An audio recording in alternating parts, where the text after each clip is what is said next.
ओम श्री गुरुभ्यो नमः।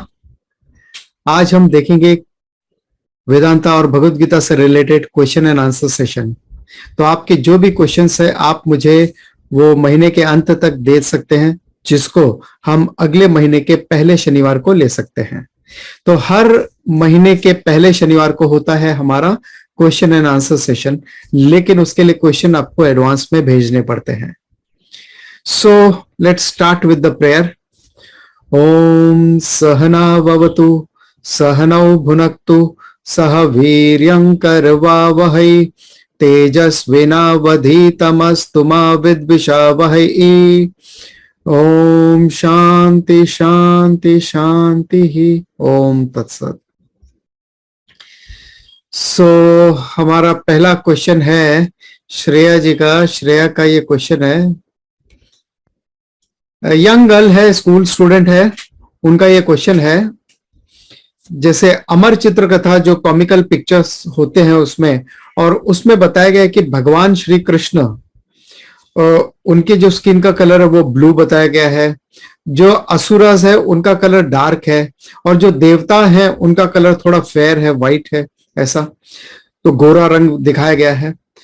तो इनका पहला प्रश्न ये है, सिंस कृष्ण अवतार was few thousand years ago, क्योंकि कृष्ण अवतार जो था 5000 साल पहले था, सो क्या उस समय स्किन का कलर ऐसा होता था, या ये स्किन का जो कलर है ब्लू है वो इंडिकेट करता है या सिंबलाइज करता है इंफिनिटी को।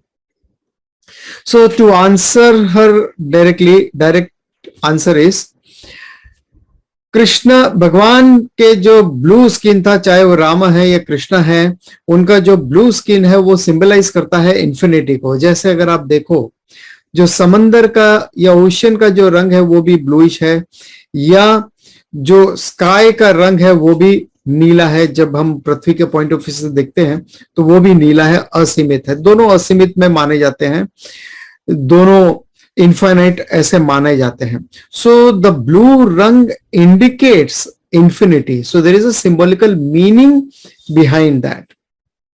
देन श्रेया जी का ही दूसरा क्वेश्चन है इनका, क्या is this skin colour difference, क्या ये जो अलग अलग स्किन कलर का जो भेद है पौराणिक कहानियों में जो बताया गया है, leads to skin colour discrimination in the current times. ये जो पौराणिक कहानियों में, इन द सेंस पौराणिक कहानियों की जो अमर चित्र कथा है उनके पिक्चर्स में ऐसा बताया गया कि जैसे फिल्मों में भी होता है ना, जो हीरो होता है वो बड़ा स्मार्ट होता है, हर काम में वो बड़ा स्मार्ट रहता है, लेकिन जो विलन होता है वो उसको क्रूर दिखाया जाता है, थोड़ा भद्दा सा दिखाया जाता है, वैसे। सो क्या ये रंग भेद का कारण है? ये जो रंग भेद यहां पर दिखाया गया था पौराणिक कहानियों में या उस अमर चित्र कथाओं में दिखाया गया, क्या इसकी वजह से ये रंग भेद यहाँ पे जो आज की तारीख में जो रंग भेद हुए हैं, क्या इसकी वजह वो पौराणिक कहानियां हैं जिसकी वजह से ये डिस्क्रिमिनेशन हो रहे हैं? देखिए, ये जो रंग भेद है ये सिंबलाइज करता है, we should not take it literally, ये सिंबलाइज करता है पुण्य कर्मा पाप कर्मा, धर्मा अधर्मा, और ये दोनों क्वालिटीज हमारे ही भीतर है। देवता भी हमारे भीतर है, असुर भी हमारे भीतर है, जिसे पर्सोनिफाई कर दिया है बाहरी रूप से। तो हमारी जो अच्छी क्वालिटीज हैं, पुण्य कर्मा है, उनको देवताओं के रूप में बता दिया, वो फेयर में बता दिया, गोरे रंग में बता दिया।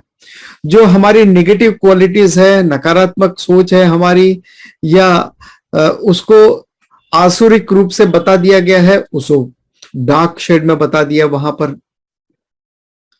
दूसरी बात, ये तो हुई हमारी पर्सनालिटी को दर्शाने वाली बात है, तो it is nothing to do कि भाई जो गोरा है वही अच्छा होगा, ऐसा कोई जरूरी नहीं है, ये केवल बताने के लिए। क्योंकि व्हाइट शुभ्र कलर जो होता है वो शुद्धता शौचम के लिए माना जाता है, जो ब्लैक कलर है जो नकारात्मक के लिए या नेगेटिविटीज के लिए माना जाता है। ये एक जनरल धारणा है। सो किसी के गोरे होने या काले होने से उसके व्यवहार का नहीं पता चलता है, लेकिन व्यवहार को बताने के लिए, दर्शाने के लिए ये कलर का भेद बताया गया है। दूसरी बात, ये कॉमिक बुक्स तो अब आई है, ये जो रंग भेद बताया गया ये कॉमिक्स बुक्स में बताया गया है और ये अब आई गई है यहां पर। सो रंग भेद के आधार पर शायद ये कॉमिक बुक्स में दिया होगा, बट कॉमिक बुक्स के आने के बाद रंग भेद हुआ है ऐसा नहीं है, और न ही पुराणों की वजह से ये रंग भेद हुआ ऐसा बिल्कुल नहीं है। Right, so we will move on to the next question now. ये रोहित दत्त जी का क्वेश्चन है, how the karma works in animals, जानवरों में कर्म का सिद्धांत किस तरह से काम करता है।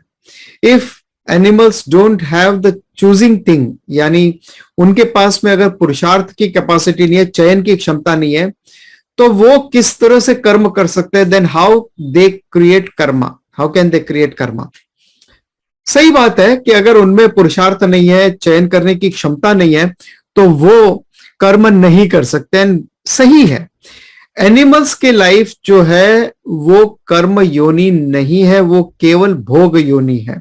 In fact not only animals, supra human बोलिए, देवी देवता जो है उनमें कर्म करने की क्षमता इन द सेंस चयन की क्षमता नहीं है, पुरुषार्थ नहीं है, तो वो कर्म का चयन नहीं कर सकते। वो उनका जो डिफॉल्ट सिस्टम है उसके हिसाब से उनको चलना पड़ता है।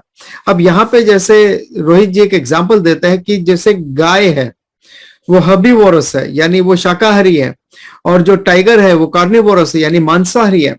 तो जो टाइगर है वो शाकाहारी नहीं बन सकता और जो शाकाहारी है वो मांसाहारी नहीं बन सकते विद रेफरेंस टू एनिमल्स। बिल्कुल सही है, उनकी जैसी प्रवृत्ति है वो वैसे ही काम करेंगे, अपनी प्रवृत्ति छोड़कर वो काम नहीं कर सकते।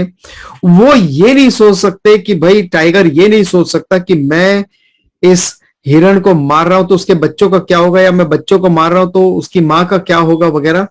उनके लिए वो धर्मा अधर्मा काम वैलिड नहीं है, इट डजंट अप्लाई देयर, क्योंकि उनके पास वो चयन की क्षमता नहीं है। वो उनकी जैसी प्रवृत्ति है, स्वभाव है, वैसा वो काम करते हैं, क्योंकि वो केवल भोग योनि है, कर्म योनि नहीं है। तो कर्म योनि कौन सी है, कौन कौन सी कर्म योनि में आती है, कौन कौन सा जो जीवन है वो कर्म योनि में आता है, आप मुझे नीचे कमेंट करके जरूर बताइएगा।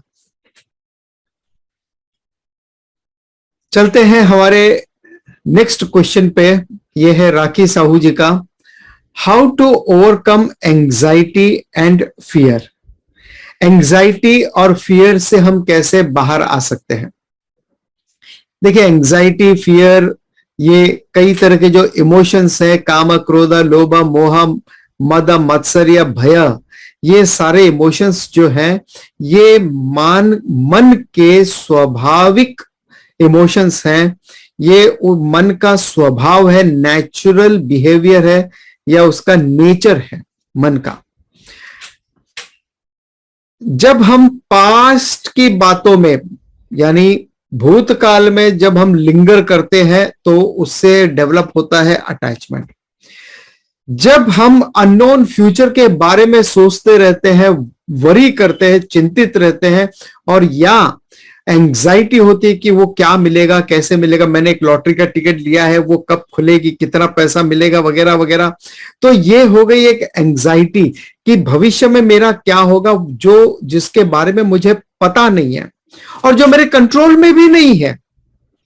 ना तो पास्ट मेरे कंट्रोल में क्योंकि वो ऑलरेडी बीत चुका है, ना भविष्य मेरे कंट्रोल में क्योंकि वो अभी आया नहीं है। मेरे कंट्रोल में केवल आज है, आज का मेरा जो कर्मा है वो मेरे हाथ में। लेकिन मन का स्वभाव ऐसा है कि या तो वो पास्ट में जाएगा या भविष्य में जाएगा, वो कभी भी आज में स्थिर नहीं होता। इवन जो क्षण जब हम कहते हैं राइट नाउ, प्रेजेंट मोमेंट, जैसे आप बोलते हैं present moment, that moment is past, next moment has come, क्योंकि जो प्रेजेंट मोमेंट आपने बोला वो पास्ट हो गया एक सेकंड के अंदर, एक पल के अंदर।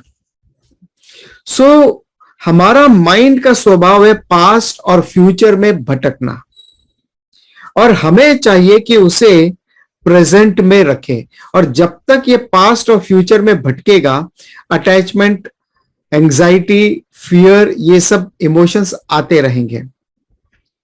अब सवाल ये उठता है कि इसको प्रेजेंट में कैसे रखें।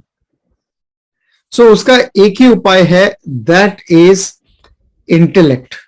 आपकी बुद्धि, केवल और केवल आपकी बुद्धि ही है जो आपके माइंड को प्रेजेंट में स्थिर रख सकती है।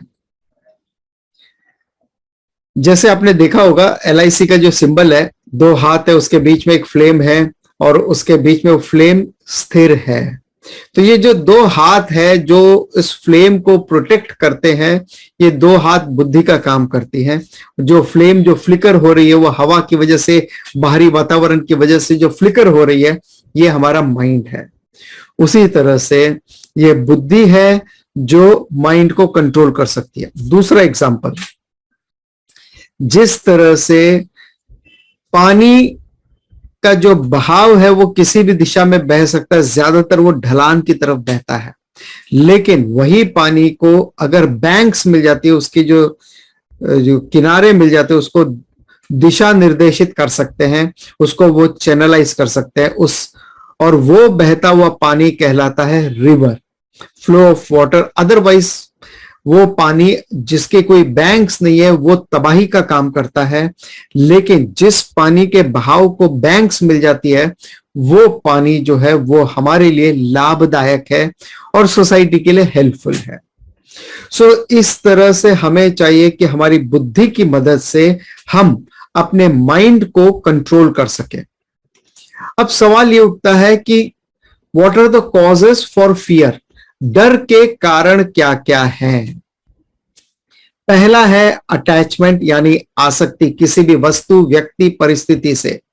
दूसरा है द्वैतम भाव या अदरनेस का जो भाव है वो। तीसरा है सेल्फिशनेस या स्वार्थ भावना से जो हम कर्म करते हैं। चौथा है अधर्म, जब भी हम कोई अधर्म कर्म करते हैं, जो हमें नहीं करना चाहिए वैसा कर्म हम करते हैं। पांचवा है डिस्ट्रक्टिवनेस, यानी जब हम कोई भी काम ऐसा करते हैं जो दूसरों को डिस्ट्रॉय करने वाला हो या खुद को डिस्ट्रॉय करने वाला हो, दैट किंडल्स और दैट डेवलप्स फियर। और छठा है इग्नोरेंस, अज्ञानम, अंधेरे में डर लगता है। क्यों डर लगता है? अज्ञानम है इसलिए। और भविष्य के बारे में हमारा इग्नोरेंस है कि भविष्य में क्या होगा हमें नहीं पता, इसलिए there is a fear. So how to control it is only by buddhi. There is no shortcuts. There is no other solution, and meditation is not helpful for such conditions. आपको चाहिए कि आप बुद्धि को डेवलप करें ताकि वो mind को कंट्रोल कर सके। तभी ही, जब तक आपकी बुद्धि डेवलप नहीं होती है जो माइंड को कंट्रोल कर सकता है, चैनलाइज कर सकता है, तब तक आप मेडिटेशन के लिए क्वालिफाइड नहीं है। And that's why Bhagavad Gita के 5 अध्याय आपको प्रिपेयर करते हैं 6ठे अध्याय के लिए जो ध्यान योग है उसके लिए। तो हमारा अगला क्वेश्चन जो है, how to control mind from sensual craving which leads to habits, how to overcome habits and follow brahmacharya शैली जो है। अपना जो माइंड है वो इंद्रिय सुखम के लिए, ये जो बाहरी ऑब्जेक्ट्स है, वर्ल्डली ऑब्जेक्ट्स है, उसके लिए भाग रहा है। Literally there is a attraction from the world and there is a push from within. हमारे अंदर एक पुश है, बड़ा जोरदार पुश है कि हमें वो चाहिए चाहिए चाहिए, वो क्रेविंग है, ऑब्सेशन है कई जगह तो। और वो क्रेविंग जो है बाद में हमारी आदत बन जाती है। फिर वो चाहे ड्रग्स हो, स्मोकिंग हो, ड्रिंकिंग हो, चाय है, कॉफी है, या जंक फूड है वगैरह, या it could be any other things also. How to overcome this habit. अब अगर हैबिट में रूप में बदल गई है तो उस हैबिट से हम कैसे बाहर निकले। और फॉलो ब्रह्मचर्य, ये जो क्वेश्चन एक यंग बंदे का क्वेश्चन है, तो ऑब्वियसली आप समझ सकते हैं कि यंग बंदे की क्या क्या प्रॉब्लम्स हो सकती है। जब यूथ में जब हम आते हैं तो किस तरह के विचारधाराएं होती है। और शंकराचार्य जी कहते हैं ना, बालस्तावत् क्रीडासक्तः, तरुणस्तावत् तरुणीसक्तः, वृद्धस्तावत् चिंतासक्तः, परमे ब्रह्मणि कोपि न सक्तः। तो जब तक बाल्य अवस्था है, इंसान बच्चा जो है वो क्रीड़ा में, खेल कूद में बंधा हुआ है। जब वो युवा अवस्था में आता है तो युवती यानी ऑपोजिट जेंडर में वो अट्रैक्ट होता है। अगर युवती है तो युवा में इंटरेस्टेड रहते हैं, सिंपल। और जब वो वृद्धावस्था में आते हैं तो उनको चिंता होती रहती है कि ओहो, हमारे बेटे जो है वो 9 बजे तक आ जाते ऑफिस में, आज 9:30 हो गए, अब तक नहीं आए, क्या हो गया, क्यों हो गया। पड़ोस के रिश्तेदार की तबीयत खराब थी तो उसको क्या हो गया। तो ये चिंता उनके दिमाग में घूमती रहती है। तो यहाँ पे बात हो रही है तरुणस्तावत् तरुणीसक्तः। सो अगर इस तरह के हैबिट्स हैं या इस तरह के थॉट्स हैं, इस तरह का माइंड हमारा बह रहा है, तो उसको कैसे कंट्रोल करें। तो जैसे अभी हमने बताया, सबसे पहले कि आपकी बुद्धि को आपको सजग करना होगा, तीव्र करना होगा, बुद्धि का विकास करना होगा। इट्स अ डिफरेंट क्वेश्चन कि बुद्धि का विकास कैसे करें हम। माइंड को प्यूरिफाई करना होगा, बुद्धि का विकास करना होगा, जो माइंड को कंट्रोल कर सके, चैनलाइज कर सके। अगर बुद्धि का विकास नहीं है, then Bhagavad Gita says it is a महति विनष्टि, यानी डिस्ट्रक्शन इज कंप्लीटेड। अगर बुद्धि का विनाश हो जाता है तो सबसे पहले बुद्धि का विकास जरूरी है। दूसरी बात, बुद्धि का विकास होने के बाद सबसे पहले हमें चाहिए कि हम एक ऊंचा गोल निर्धारित करें अपने लाइफ में, एक ऊंचा गोल जो अनसेल्फिश हो, कम से कम वैसा कोई गोल रखे।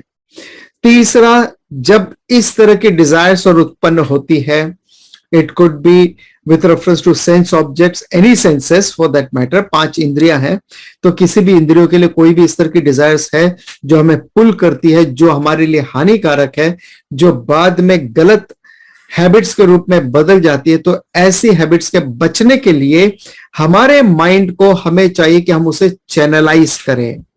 कहां चैनलाइज करें? तो सबसे पहले आप उसको किसी स्पोर्ट्स में, जैसे साइकिलिंग है, बैडमिंटन है, या इस तरह के किसी स्पोर्ट्स में, या आप कोई ट्रैकिंग पे जाते हैं, अगर अकेले हैं तो ट्रैकिंग पे जाइए, आप पहाड़ी चढ़िए, हिल पे जाइए वगैरह, वॉकिंग कीजिए, ज्यादा जॉगिंग कीजिए, रनिंग कीजिए, एक टारगेट रखिए और एक प्रॉपर ऐप का यूज करते हुए अपने ग्रोथ को देखिए, वहां पे आप कैसे इंप्रूव कर पा रहे हैं।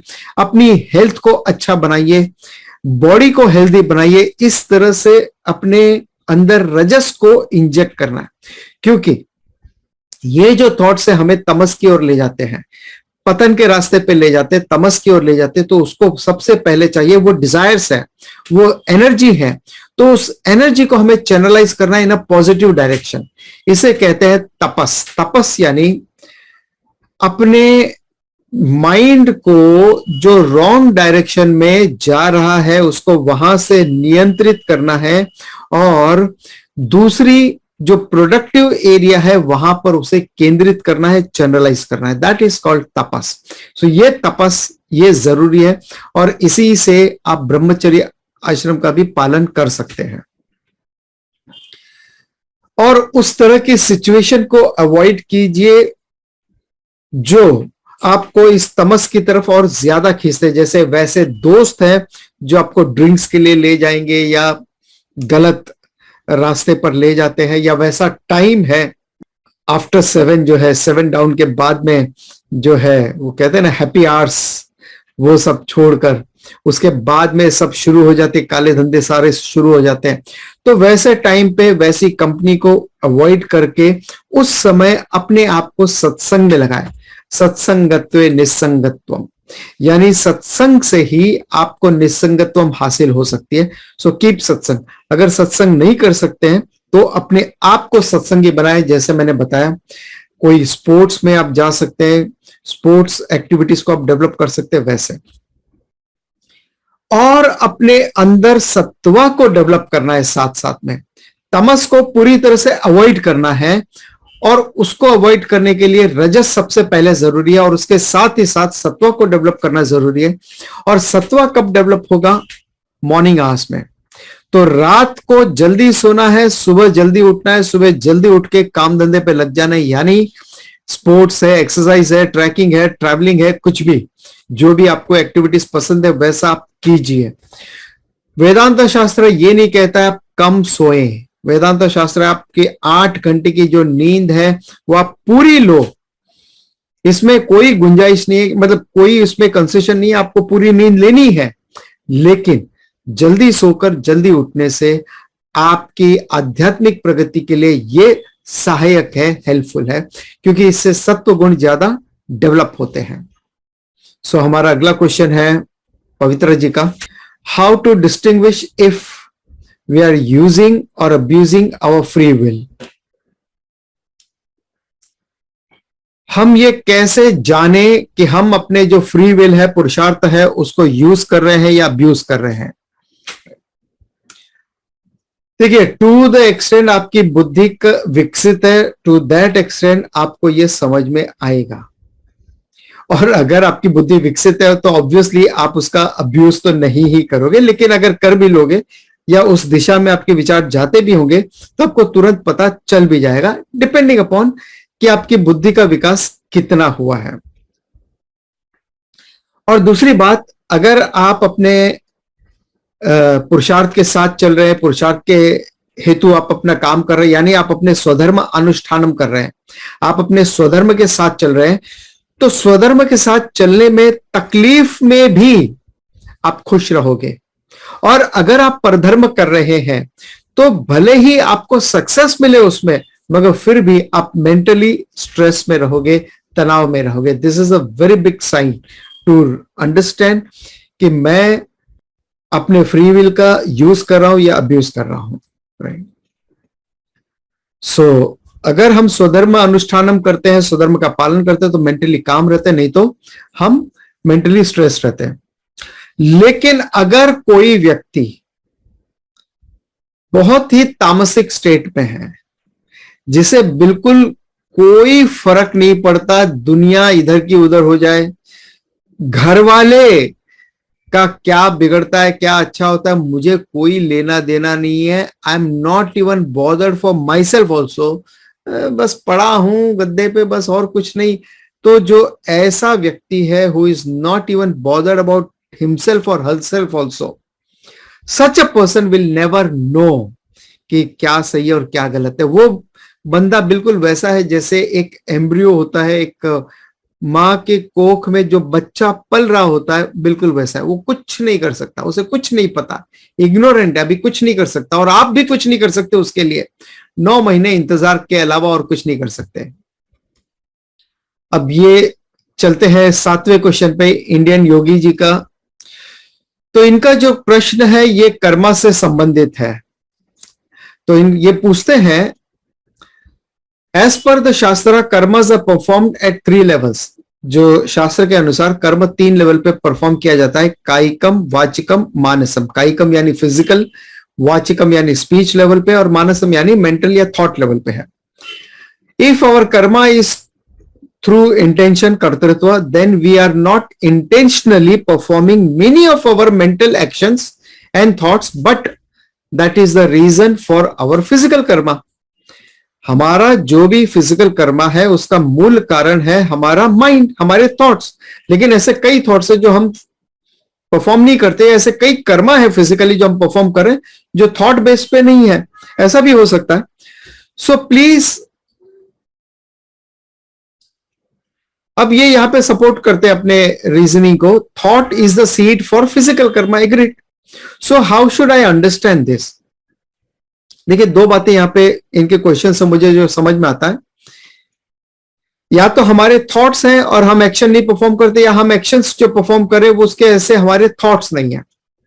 So let us understand the chronology of action. कोई भी कर्म करने के पीछे उसका जो क्रोनोलॉजी है, उसका क्रम क्या है, कर्म का क्रम क्या है।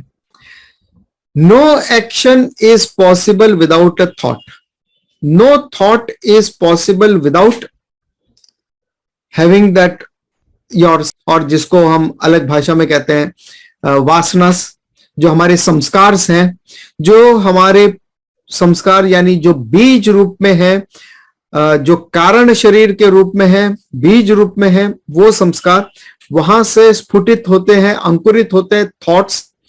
थॉट्स, केवल सिंगल थॉट आने से आप कर्म नहीं करते। वो जब थॉट प्रबल होते हैं, जब वो थॉट बढ़ते, एक पहला थॉट, दूसरा थॉट, मल्टीपल थॉट्स होते हैं जो एक एक फाइबर बनकर मिलकर एक बड़ी मोटी रस्सी बनाते, तब जाके वो डिजायर्स या अटैचमेंट या डिजायर्स या ऑब्सेशन पैदा करते हैं, तब जाके आप वो कर्म करते हैं। अब कई एक्शन ऐसे हैं जो आप करते तो हैं लेकिन आपकी कोई डिजायर नहीं है उसके लिए, कोई थॉट नहीं है, इनवॉलंटरीली आप कर रहे हैं, जैसे आप ब्रीदिंग कर रहे हैं, involuntary action, that is natural process. जैसे मनुष्य में देखिए, जैसे जानवरों में सारे एक्शंस जो होते हैं, ज्यादातर एक्शंस जो होते हैं वो इनवॉलंटरीली होते हैं, यानी उनको भूख लगी तो शिकार करना है, भूख नहीं लगी तो शिकार नहीं करना है। मगर मनुष्य का ऐसा नहीं है। जरूरत है या नहीं है, हमें तो और चाहिए ही चाहिए। That is the nature of human being, और that is the nature of the rat also, mouse also. So involuntary action की हम बात नहीं कर रहे हैं, वो एक नेचुरल सिस्टम में है, डिफॉल्ट सिस्टम में है। दूसरे दृष्टिकोण से अगर हम देखें, अनवांटेडली, अनविलिंगली, हमारी इच्छा नहीं है लेकिन हम वो काम कर देते जो हमें नहीं करना है, लेकिन हम नहीं चाहते कि वो करे, बेबस है वो करने के लिए, बेबसी में, और एज इफ कोई फोर्स कर रहा है, पुश कर रहा है, इसलिए हम वो कर्म कर देते हैं। So this is mention in Bhagavad Gita chapter 3 verse 36। यहां पे अर्जुन का ये क्वेश्चन है, अथ केन प्रयुक्तो यम पापम चरति पुरुषः अनिच्छन्नपि वार्ष्णेय बलादेव नियोजितः। यानी अर्जुन का ये क्वेश्चन है कि ऐसा क्यों होता है कि कई बार हम पाप पूर्ण आचरण कर देते जो हम करना नहीं चाहते, और पुण्य कर्म करना चाहते वो हम कर नहीं पाते हैं, एज इफ कोई हमें फोर्स कर रहा है, पुश कर रहा है। तो ये क्यों होता है? तो भगवान इसके ऊपर उत्तर देते हैं, काम एष क्रोध एष रजो गुण समुद्भवः महाशनो महापापमा विद्येनमीह वैरिणम। यानी ये जो हमारी डिजायर्स है, ये डिजायर्स बढ़ करके बाद में मैनिफेस्ट होता है एंगर के रूप में। जब डिजायर्स की कोई विघ्न पड़ जाता है, कोई ऑब्स्टिकल्स आ जाते हैं, that desires converts into an anger. So in fact काम, क्रोध, लोभ, मोह, मद, मत्सर्य, these are all nothing but modification of desires only। काम पूरी होती है तो काम और बढ़ते हैं, काम ऑब्स्टिकल्स आते हैं तो क्रोध होता है, काम पूरा होने से हमारा लोभ बढ़ता है कि हमें और चाहिए, कुछ और ज्यादा चाहिए, अब इससे भी ज्यादा चाहिए, लोभ बढ़ता है। काम जब पूरे होते हैं या काम जब बहुत स्ट्रांग होते हैं, हमारे डिजायर जब बहुत स्ट्रांग होते हैं, तो मोह यानी डिल्यूजन होता है, यानी कंफ्यूजन है, सही गलत, धर्म अधर्म का हम भेद भूल जाते हैं और अपनी इच्छा पूर्ति के लिए हम अधर्म भी कर देते हैं।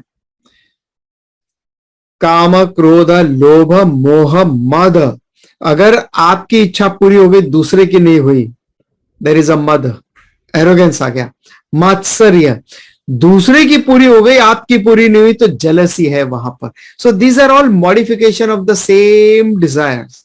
अलग अलग रूप से वो मैनिफेस्ट होते हैं, लेकिन desire is the main root cause, जिसकी वजह से हम बेबस होकर अधर्म कर लेते हैं। एंड अगेन, अगर आपकी बुद्धि प्रबल नहीं है तो ही आप अधर्मा करोगे। अगर आपकी बुद्धि प्रबल है तो वो आपके मन को चैनलाइज कर सकता है पुण्य कर्मा की तरफ, धर्म के रास्ते पर।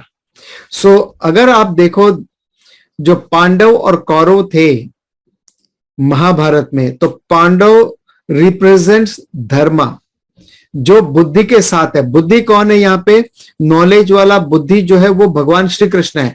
तो भगवान श्री कृष्ण बुद्धि के उनके साथ में है, पांडव के साथ में है। जबकि दुर्योधन से जब भगवान ने कहा कि भाई ये युद्ध छोड़ दो, 5 गांव में हम रहने के लिए तैयार है, तो दुर्योधन ने कहा था कि मैं सुई के नोक के बराबर की जमीन भी नहीं दूंगा। और दुर्योधन ने भगवान से यह कहा था कि मुझे पता है कि धर्म क्या है, मगर मेरी वैसी प्रवृत्ति नहीं है कि मैं धर्म करूं। मुझे पता है अधर्म क्या है, मगर वैसी मेरी निवृत्ति नहीं है कि मैं अधर्म को अवॉइड कर सकूं। मैं बेबस हूं, मैं कर रहा हूं। सो ही इज नॉट यूजिंग बुद्धि। और जब उनके पास चयन की क्षमता थी कि आपको आर्मी का चयन करना है या फिर भगवान श्री कृष्ण का चयन करना है, तो अर्जुन ने भगवान श्री कृष्ण का चयन किया, यानी बुद्धि का चयन किया है। सो ये सिंबॉलिकली भगवान श्री कृष्ण यहां पे रिप्रेजेंट कर रहे हैं, धर्म, धार्मिक बुद्धि को रिप्रेजेंट कर रहे हैं, और दुर्योधन जो है वो अधर्मिक बुद्धि, अधर्मिक प्रवृत्ति को रिप्रेजेंट करते हैं। तो ये जो हमारी डिजायर्स है, जिसके मॉडिफिकेशंस की वजह से भी और डिजायर्स की वजह से भी हम अपना जो धर्म का रास्ता है वो तय नहीं कर पाते और बेबस होके अधर्म के रास्ते पे चल जाते हैं। और इसको चैनलाइज करने का, कंट्रोल करने का काम केवल और केवल बुद्धि का ही है। सो इंडियन योगी जी का एक अगला क्वेश्चन है, how would the mind of जीवन मुक्ता बी? जीवन मुक्ता का माइंड कैसा होता है? Will they control their mind और जस्ट लीव इट? क्या वो अपने माइंड को कंट्रोल करते, चैनलाइज करते, रोक के रखते हैं, या छोड़ देते हैं, खुला छोड़ देते हैं? However, the world is not real nor the mind. We need not say it is not real. Correct? We can say it is mithya. Mithya is the right word. और उसका कोई इंग्लिश इक्विवेलेंट वर्ड नहीं है. But if they leave it, the mind will once again get into Maya. अगर वो उसको छोड़ देते हैं तो माइंड फिर से माया के जाल में फंस सकता है. So what should be done in this situation? See, जो मुक्त पुरुष है, यानी मुक्त पुरुष का मतलब ही यही है कि जो अपनी डिजायर्स से मुक्त हो चुके हैं, डिजायर्स उनको बांध नहीं सकती है, बट ये उनकी प्रिविलेज है कि वो डिजायर्स को एंजॉय करे या ना करे, ये उनकी प्रिविलेज है, लेकिन उनके कोई बाइंडिंग डिजायर्स नहीं है. सी, डिजायर्स पर से आर नॉट रॉन्ग. डिजायर्स, इच्छाएं अपने आप में गलत नहीं है. कुछ लोग ऐसा कहते हैं, man minus desires equals God.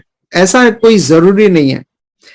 Desires may be there, वो विभूति आप इंजॉय कीजिए, कोई प्रॉब्लम नहीं, एज लॉन्ग एज वो डिजायर्स आपको बाइंड नहीं करती, लेकिन आप अपने डिजायर्स का रिमोट कंट्रोल आपके हाथ में है.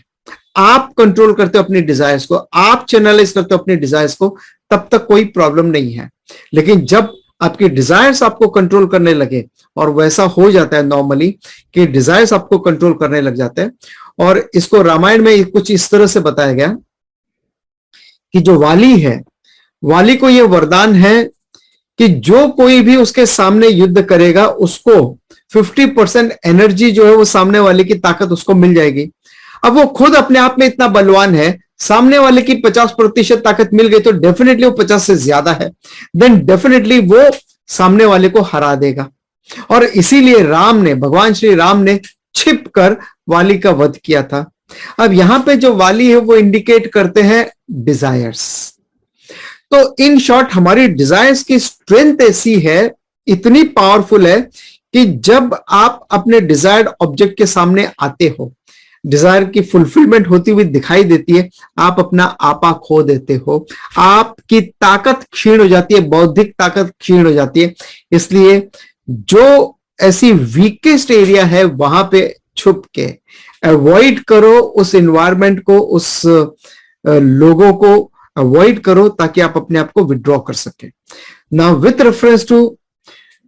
रेफरेंस टू मुक्त पुरुषा, उनका माइंड पूरी तरह से फ्री है. पहली बात, एक बार जिनको मोक्षा मिल गया, यानी ये नॉलेज हासिल हो गया, तो ऐसा नहीं कि माइंड फिर से चला जाएगा, नहीं, it is not got with time. ये जो बंधन है ये अनादि है, ये जो इग्नोरेंस है ये अनादि है. अगर इसकी कभी शुरुआत हुई होती और आज अंत हो गया है, तो इसकी शुरुआत फिर से हो सकती है, लेकिन इसकी तो पहले कभी शुरुआत हुई ही नहीं थी. So anyway, one more question is coming up related to that. So once the knowledge is gained, account is closed. आपके माइंड जो है वो टोटालिटी के साथ में, पूरे कॉस्मोस के साथ में, पूरी प्रकृति और कायनात के साथ में काम करती है. उसके विरोध में कभी नहीं जा सकती, क्योंकि जो मुक्त पुरुष है उसने अपना जीवन धर्म के साथ बिताया है, धार्मिक जीवन जिया है, वो कभी भी बाय बाय डिफॉल्ट उसका नेचर ही ऐसा है कि वो चाहकर भी धर्म के विरुद्ध नहीं जा सकता. So he becomes one with the dharma, he becomes one with Ishwara, he becomes the Ishwara, he is the Ishwara, he knows now that he is the Ishwara. So उसके बाद फिर से मोक्षा मिलने के बाद फिर से पतन हो जाए, ये कभी नहीं हो सकता. And that assurance is given by भगवान ऑल्सो इन भगवत गीता. 9वां क्वेश्चन है आशा जी का, जीवात्मा चेतन है, शरीर जड़ है, तो कर्म फल को भोगता कौन है? जीवात्मा है जो चेतन है और शरीर जो है वो जड़म है, तो कर्म फल भोगने वाला कौन है भाई इन दोनों में से? जीवात्मा है या फिर शरीर ये है? देखिए, जो कर्म करता है वही कर्म फल भोगेगा, सिंपल सी बात है. अब कर्म कौन करता है, तो उसके लिए यह समझना जरूरी है कि जीवा क्या है. जीवात्मा चेतन है ऐसा नहीं, जीवा जो है वो कॉम्बिनेशन है चेतना का और मैटर का, यानी स्पिरिट एंड मैटर, यानी आत्मा और शरीर मन बुद्धि का ये मिश्रण कॉम्बिनेशन जो है उसे हम कहते हैं जीवा. तो जीवा इक्वल्स आत्मा प्लस मैटर, शरीर मन बुद्धि. So body mind sense complex. आत्मा जो है वो अकर्ता अभोक्ता है, ना तो वो करता है ना वो, इसलिए ना वो भोगता है, तो आत्मा is ruled out. Body mind sense complex के साथ में आइडेंटिफिकेशन होने से आत्मा यह समझती है कि मैं ये शरीर मन बुद्धि हूं. वास्तव में ये शरीर मन बुद्धि कर्म के सिद्धांत से होके गुजरती है, ये कर्म फला भोगता है ये शरीर मन बुद्धि. लेकिन आत्मा का आइडेंटिफिकेशन होने से आत्मा को यह लगता है कि मैं ये शरीर मन बुद्धि हूं, इसलिए मैं भोगी हूं, मैं ये भोग रहा हूं, ये पुण्य कर्मा पाप कर्मा जो भी है मैं इसे भोग रहा हूं, बिकॉज मैं आत्मा को आत्मा न समझ के मैं ये समझता हूं कि मैं ये शरीर मन बुद्धि हूं. So there is a mix up, एक कंफ्यूजन है, डिल्यूजन है, मोह है कि मैं ये शरीर मन बुद्धि, ये कंफ्यूज्ड है. तो ये जो कंफ्यूज्ड पर्सन, कंफ्यूज्ड जीवा जो है, ये भोगता है कर्म फल को, आत्मा नहीं भोगती. तो ये शरीर मन बुद्धि के साथ जो आइडेंटिफाई करने वाला जो आत्मा है, जो जीवा है, वो भोगता है. देखिए,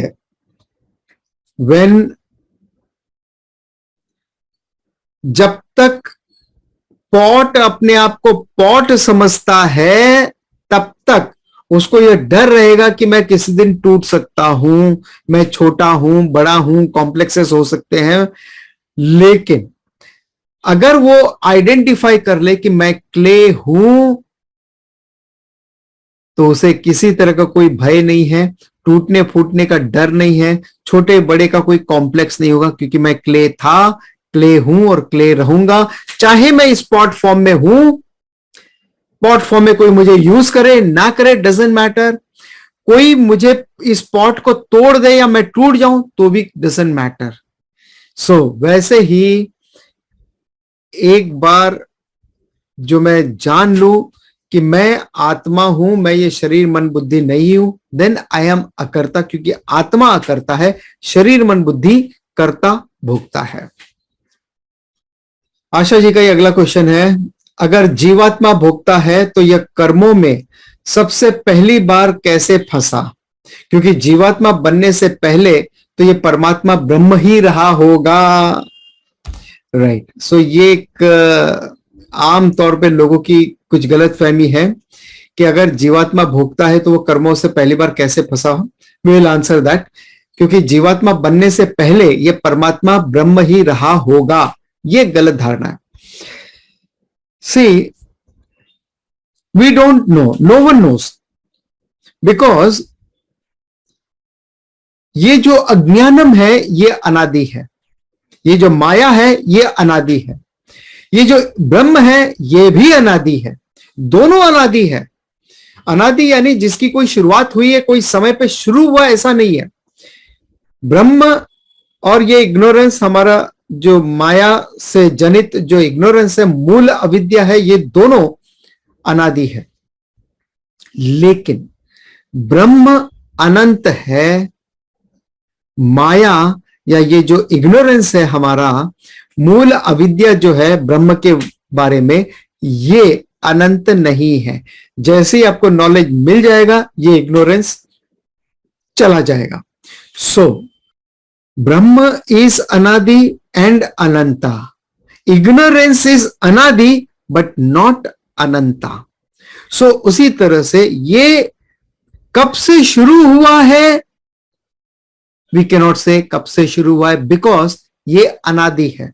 लेकिन ये इग्नोरेंस कब खत्म होगा, जब आपको ब्रह्म ज्ञानम मिल जाएगा, ये इग्नोरेंस खत्म हो जाएगा।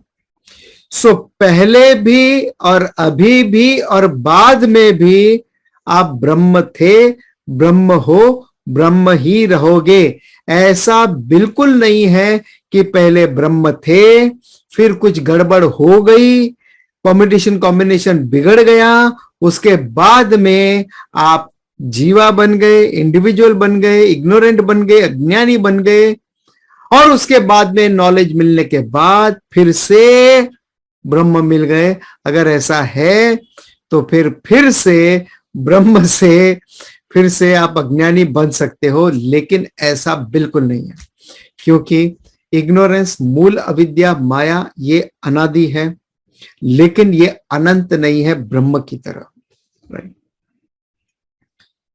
So you will never know कि इसकी शुरुआत कब हुई, क्योंकि इसकी शुरुआत हुई ही नहीं है कभी भी, ये अनादि है।